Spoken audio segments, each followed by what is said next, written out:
I'm here on the USS Constellation, one of the hardest hitting military units in the world. And it was these massive aircraft carriers that were instrumental in the war. They can be positioned in the oceans within strike range of any trouble spots. Now here, in the Pacific Ocean, half a century ago, these craft were instrumental. They delivered decisive blows to the enemy. And in amongst that, of course, there's a lot of carnage. And so now I'm going to visit the islands, the jungles, and the underwater graves that we call the Ghosts of War. In this chapter, the lost remnants of conflict hidden in tropical jungles and on the beaches of remote Pacific islands. The relics of ferocious suicide charges. And most chilling of all, the earthly remains of warriors entombed where they fell.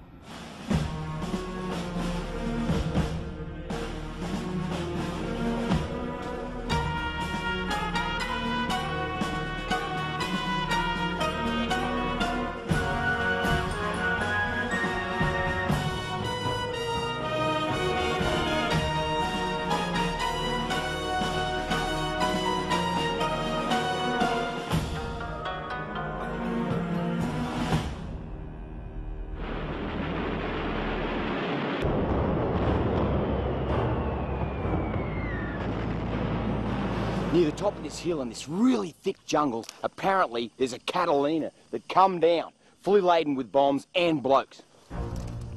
The wreckage was once found and then lost. Now, the jungle is finally about to give up one of its long-held secrets once again.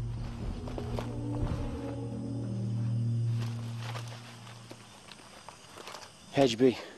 15 feet from it and it's hard to distinguish. Right there, look. So this is yet another tragic story where a Catalina laden with bombs had gone from Santo across to the Solomons, probably around Guadalcanal, looking for subs. On its way back, it missed the radar beacon. Fortunately, they ploughed into the side of the mountain, and when they did, some of the bombs have gone up and just totaled it, just blew it all up. All 9 were dead.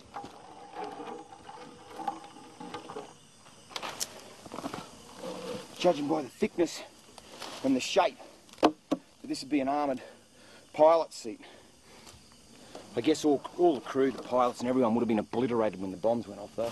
So this wing would have snapped off on impact. Still reasonably intact. Here she is. Here's the symbol. Look at that. Even the paint, the bluey grey, the circle, it's still intact. The Catalina is a workhorse of the Pacific War. Reconnaissance, transport, anti-submarine, and because it can land on water, an air-sea rescue plane that saved from Japan's southernmost base, Guadalcanal in the Solomon Islands.